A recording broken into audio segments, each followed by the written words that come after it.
एक बात तो है कि यूपीपीएससी आयोग ने जितनी मेहनत यूपीपीसीएस 2024 का प्रीलिम्स का पेपर बनाने में करी, उतनी मेहनत आंसर की बनाने में नहीं करी है। सारे स्टूडेंट्स का मैं देख रहा हूं, लगातार हमारे पास मैसेजेस आ रहे हैं कि वो लोग ये देख रहे हैं कि भाई उनके जो क्वेश्चन गलत हैं वो उनको सही कराना चाहते हैं, चाहे किसी भी कीमत पे। ये तो नहीं हो सकता है। जो लॉजिकली चीजें करेक्ट होंगी, जो फैक्चुअली जो है करेक्ट होंगी, ऑफिशियल सोर्सेज, गवर्नमेंट सोर्सेज में जो मिल पाएगा, आयोग मानेगा उसी को। ठीक है। एक और चीज है कि आपको ये अप्रोच समझनी चाहिए कि यूपीपीएससी जो आयोग है, ठीक है, ये एग्जाम जो पीसीएस का है, सिविल सर्विसेज का कैटेगरी का एग्जाम है। तो जो यूपीपीसीएस है वो यूपीएससी को फॉलो करता है। ठीक है। अब यूपीएससी का जो तरीका है, यूपीएससी के जो क्वेश्चन पूछने का स्टाइल है, कुछ कुछ क्वेश्चन यूपीपीसीएस में उसकी तरह आने लगे हैं। तो एक चीज ये समझना चाहिए आपको यूपीपीसीएस वाले स्टूडेंट्स को कि कुछ क्वेश्चन में अगर मान लीजिए चारों में से कोई भी राइट नहीं है, तो वहां पे अप्रोच चेंज करने की यह जरूरत होती है कि वहां पे यह नहीं देखना है कि 100% राइट कौन है, वहां पे यह देखना पड़ेगा कि मोस्ट अप्रोप्रिएट कौन सा है। मतलब चारों क्वेश्चन में से कोई अगर मान लो 100% नहीं है, तो उनमें से सबसे रिलेटिवली कौन सा सबसे ज्यादा सही है, यह वाला अप्रोच एक बार आपको ध्यान रखना पड़ेगा। दूसरा यह चीज है कि जैसे कुछ ऐसे क्वेश्चंस होते हैं जिसमें एबीसीडी जो है अलग अलग लिखा होता है, उसमें एक लार्जर पिक्चर जरूर देखनी चाहिए कि क्या ये पॉसिबिलिटी भी हो सकती है कि नहीं।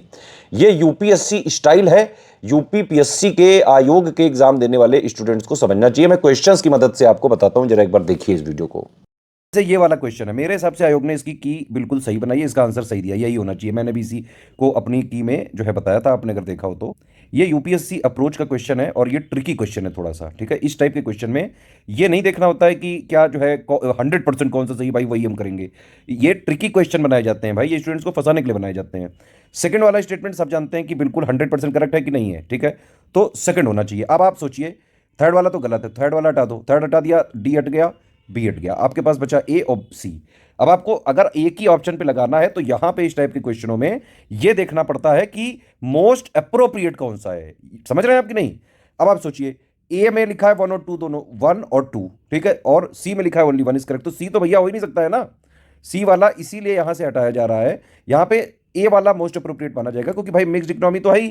ठीक है। और इंडिया में अंडर डेवलप्ड इकोनॉमी के भी कुछ फीचर्स हैं, इसीलिए वन वाले को भी यहां पे रिलेटिवली मोस्ट अप्रोप्रिएट, क्योंकि ये आंसर है इसका ऑप्शन, इसलिए कंसीडर किया गया है। तो ये थोड़ा ट्रिकी क्वेश्चन है।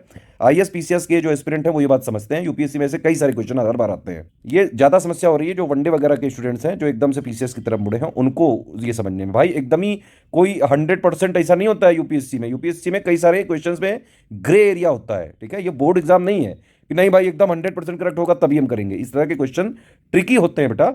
तो आप लोग को भेजना हो तो भेज दो, लेकिन मेरे हिसाब से इसमें आयोग का आंसर सही है। ठीक है। और क्वेश्चन देखें हम, जैसे ये वाला, ये क्वेश्चन लार्जर पिक्चर का क्वेश्चन है, मतलब कि आपको इसमें लार्जर पिक्चर लेनी होगी। मेरे हिसाब से ये चारों सही है और यही हमने भी की में भी दिया था। आप जो भी, अगर आप यूपीएससी के जो है चैप्टर पढ़ेंगे लक्ष्मीकांत का, उसको पढ़िए और एक लार्जर पिक्चर से सोचिए। कॉन्स्टिट्यूशन से भी पावर डिराइव करता है फंक्शन, पार्लियामेंट्री लॉज से भी, एग्जीक्यूटिव रूल्स और ऑर्डर से भी करता है, कन्वेंशन से भी करता है।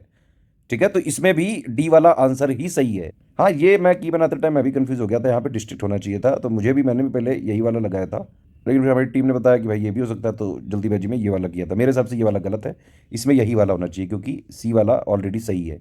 मतलब सी वाला एक्चुअली ऑप्शन जो है करेक्ट सही है, लेकिन यहाँ नॉट करेक्ट पूछा है, तो क्वेश्चन के हिसाब से मेरे हिसाब से ए गलत है, ए सही है मतलब। तो इसमें आयोग का आंसर क्या है, आयोग का आंसर इसमें गलत है, यानी कि यहाँ पे ए होना चाहिए। ये वाले क्वेश्चन को भी गलत माना जा सकता है, क्योंकि अगस्त में ही थर्ड वॉइस सबमिट हुई है। मुझे यहाँ पे एक पेज ये लग रहा है कि एक्चुअली ये एग्जाम 17 मार्च को शेड्यूल्ड था, कहीं वही वाला पेपर तो नहीं दे दिया गया, और सेकंड वाला जो हुआ है वो नवंबर में ही हुआ है, नवंबर 2023 में। तो उनके आयोग में जिसने एक्सपर्ट ने बनाया होगा, शायद उसके हिसाब से अगर ये तब आता पेपर तो ये सही हो जाता, लेकिन ये पेपर हुआ अगस्त के बाद, इसलिए अब ये गलत हो गया है। तो मेरे हिसाब से ये आयोग का आंसर गलत है, यहाँ पे बी होना चाहिए। अच्छा, ये वाला क्वेश्चन देख लो, मेरे हिसाब से क्वेश्चन का आंसर बिल्कुल अच्छी तरह से लिखा हुआ है, मतलब आयोग का आंसर सही है मेरे हिसाब से, क्योंकि लैंग्वेज पढ़िए, an emergency may take place लिखा है। जब मे होता है ना तो पॉसिबिलिटी की बात कर रहा है यहाँ पे। यही तो चीजें समझनी है। ये यूपी पीसीएस जो है वो यूपीएससी के ट्रेंड पे चल रहा है, यूपीएससी के जो है ये फ्लेवर वाले सवाल है ये। मेरे हिसाब से इसका आंसर आयोग ने बिल्कुल सही दिया है। आप लोग क्लेम करने को जरूर कर सकते हैं, लेकिन मैंने भी यही माना था। ठीक है। क्योंकि यहाँ पे emergency may take place at any time लिखा है, भाई वो आप लोग कह रहे हो कंडीशन वगैरह वो सबको पता है, लेकिन मे अगर इस तरह से स्टेटमेंट लिखा जाए तो ये सही है। ये वाला आंसर आयोग का गलत है, इसमें 4123 होना चाहिए। ये बात आपकी सही है, क्योंकि डेट वाइज अगर आप कंपेरिजन करेंगे, हमने तो अपनी की में डेट भी लिख के दी थी, तो ये 4123 आना चाहिए। तो मेरे हिसाब से 3 क्वेश्चन आयोग के लॉजिकली गलत हैं। एक और वो जो रेड सॉइल वाले का जो आंसर है ना कि जो ये नॉर्थ में भी वो करती है कवर, वो भी गलत है। ठीक है, तो वो वाला, ये 4 क्वेश्चन मेरे हिसाब से गलत हैं।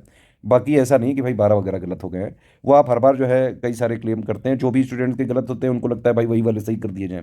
ये लेकिन लॉजिकली जो है पॉसिबल नहीं है। इस वाले जो 37 में है, मेरे हिसाब से ये वाला सही है और ये गलत है। ठीक है, तो इसका मतलब इसका आंसर डी होना चाहिए। तो टोटल मिला के 4 सवाल गलत है भैया। चैनल में मैंने प्रूफ दिए हुए हैं कुछ, और बाकी आप लोग बताएं, और किसी चीज़ों में अगर आपको लगता है तो लॉजिकली पहले आप बात लिख के बताएं, और कहाँ पे कौन सा सोर्स आपको लग रहा है उसके हिसाब से, और जो भी सोर्सेज होंगे वो हम यहाँ पे दे रहे हैं। ठीक है, एक बात मैं आपको और बताऊं कि इस बार ये मत पूछिए कि क्या मैं पढ़ूं या फिर मैं मेंस की तैयारी पे लगूं कि नहीं। ये पेपर ऐतिहासिक रहा है, इसका कट ऑफ भी हो सकता है कि ऐतिहासिक जाए, लो जा सकता है। कितना लो जा सकता है अनुमान नहीं लगाया जा सकता इस बार, क्योंकि पूरा सैंपल सर्वे का डेटा नहीं मिला है इस बार। ठीक है, तो आप लोग पढ़ाई करते रहें। एक बात और समझे, मेंस के लिए क्या करें, कई सारे लोग पूछ रहे हैं भाई मेंस के लिए सबसे पहले 2018 से लेकर 2023 तक के सारे पेपर देखो, पीवाईक्यू के एनालिसिस करो। सबसे पहला स्टेप जीएस, हिंदी और एसे। दूसरा स्टेप की जीएस 1 से लेकर 6 तक का जितने भी पॉइंट का सिलेबस 107 पॉइंट है टोटल, गिन लेना जाके। 107 पॉइंट की बेसिक अंडरस्टैंडिंग, एक एक कीवर्ड का मतलब, उसकी प्रॉपर्टी, फंक्शन, सारी चीजें जो एक बेसिक थ्योरी का पार्ट है वो आपको पढ़ना पड़ेगा, प्लस लास्ट के 1-2 सालों के करंट अफेयर देखने पड़ेंगे।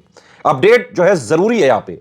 दूसरी चीज यह है कि मेंस में सिलेक्शन होता है सिर्फ और सिर्फ आंसर राइटिंग से। बिना आंसर राइटिंग के मेंस में सिलेक्शन हो ही नहीं सकता है। यूपीपीसीएस 2024 की मेंस की कंप्लीट सिलेक्शन की तैयारी का ग्रुप हमने चालू कर दिया है। स्टडी फॉर सिविल सर्विसेज में जीएस 1 से लेकर 6 तक का complete basic theory understanding, plus उसका current affair update, most expected question, उसका भी ग्रुप चालू हो चुका है। आंसर राइटिंग की रगड़ के प्रैक्टिस कराना चालू कर दिया है। आंसर राइटिंग के डेली जो है हमारे ग्रुप चालू हो चुके हैं, डेली आंसर राइटिंग उसमें चालू हो चुकी है। तुरंत आप ज्वाइन करके प्रैक्टिस करना चालू करिए। यूपीपीसीएस 2024 की मेंस की टेस्ट सीरीज, फुल लेंथ भी, सेक्शनल भी, वो भी चालू कर दी गई है भैया आज से। ठीक है, तो आप उसमें एडमिशन लेके बिल्कुल असली पेपर जैसा जो है टेस्ट सीरीज लगा सकते हैं। पूरे सिलेबस का कवरेज मिलेगा उसमें, और लेटेस्ट 1-2 सालों का करंट अफेयर के हिसाब से जैसे क्वेश्चन आजकल पूछे जा रहे हैं बिल्कुल वैसे दिए जाएंगे। एक और बात है कि यूपी पीसीएस मेंस में 150 नंबर की हिंदी आती है, जिसके मार्क्स काउंट होते हैं रैंकिंग में। उसका भी ग्रुप चालू कर दिया है। जो भी इंग्लिश मीडियम वगैरह के लोग हैं, करीबन 100 नंबर आपको हिंदी में लाने ही पड़ते हैं, हिंदी मीडियम हो या इंग्लिश मीडियम हो। और ये काम आप स्टडी फॉर सिविल सर्विसेज का, यूपी पीसीएस का हिंदी का मेंस का ग्रुप ज्वाइन करके आराम से कर सकते हो। सिर्फ उसमें जो दिया जाए वो पढ़ना है और प्रैक्टिस करना, रगड़ के प्रैक्टिस कराई जा रही है। एसे का भी इंटेंसिव प्रैक्टिस का ग्रुप चालू चुका है 2024 का मेंस के लिए। यूपीपीसीएस 2025 का प्री प्लस मेंस का सिलेक्शन तक की तैयारी का ग्रुप चालू हो रहा है। ठीक है, आप उसको ज्वाइन कर सकते हैं। आरओ 2000 जो ये वाला जो वैकेंसी बची हुई है प्री प्लस मेंस का कंप्लीट सिलेक्शन तक की तैयारी का ग्रुप चालू हो चुका है, बीओ का भी चल रहा है।